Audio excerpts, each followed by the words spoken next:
But your signature key number 7, accept correction. So if you are a type of a person who keeps making a lot of mistakes, and you just continue to thrive in making mistakes without any resolution, without learning, without an understanding, then you have a problem with correction. No one can correct you. No one can give you advice. No one can help you understand things. You're just going to do whatever you feel like you're going to do. There's a problem with that though, however, because if you're going to always be in a state of setback. What happens with people when they don't want to be corrected, they'll get off the path that requires them to be corrected because it's taken too long or they got offended, and they get on a path, uh, another path to try to seek some um, immediate gratification or success, right? And then they will call that a life success, as if that is what they were supposed to do the whole time, not realizing that they're still in a state of setback.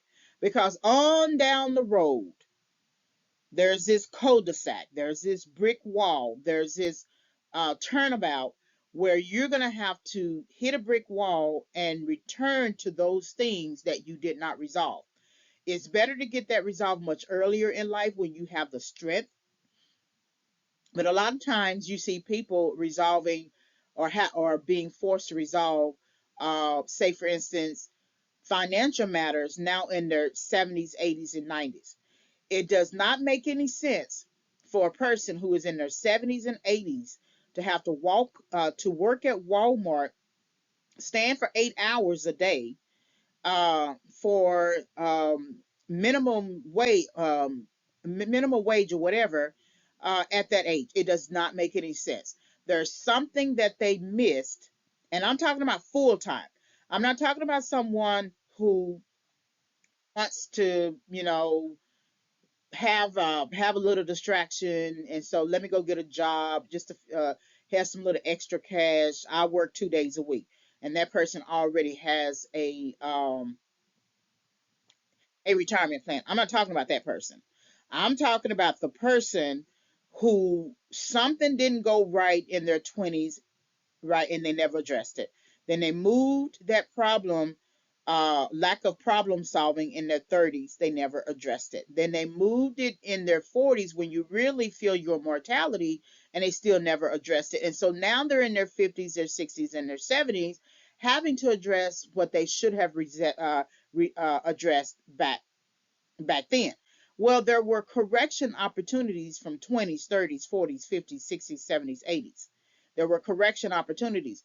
Now you're at a state where it's sort of hard for you to self-correct. You just have no other choice but to work what you got, because you are living um, in a state of, I don't know, poverty or just not enough. You can still have some enough, but not enough for you to feel free, right? To experience freedom. You should be sort of resting in your 70s and your 80s, right? So if you are having if look at the current state you're in, what does that look like, right? Okay, the only way to get out of it is through correction is really instruction, right? And so if you want to stay in that, you will always stay in a perpetual setback.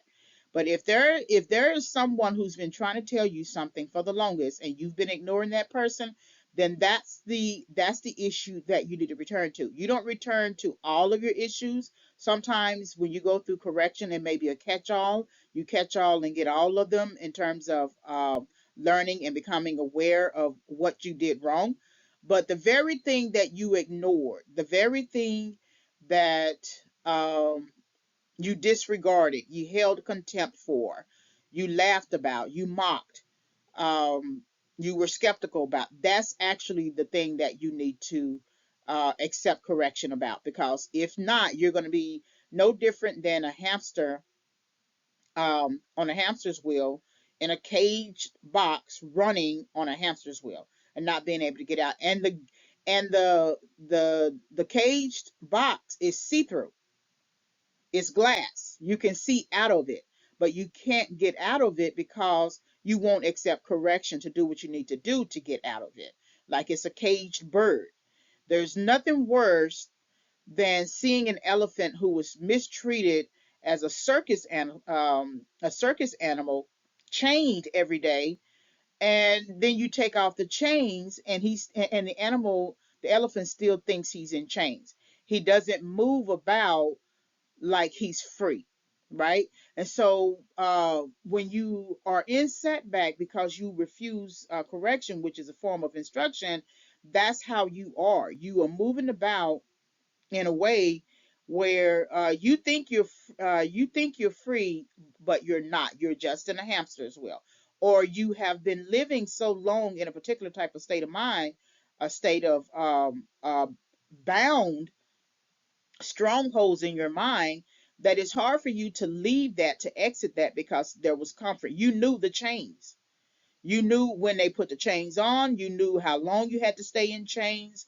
You knew how to move about with your chains. You knew how not to go too far with your chains. And so your signature, cultivating your signature, is going to require that you accept correction so you can get out of those chains. Otherwise, that's just going to be your life. So this is cultivate your signature. Key number 7: accept correction.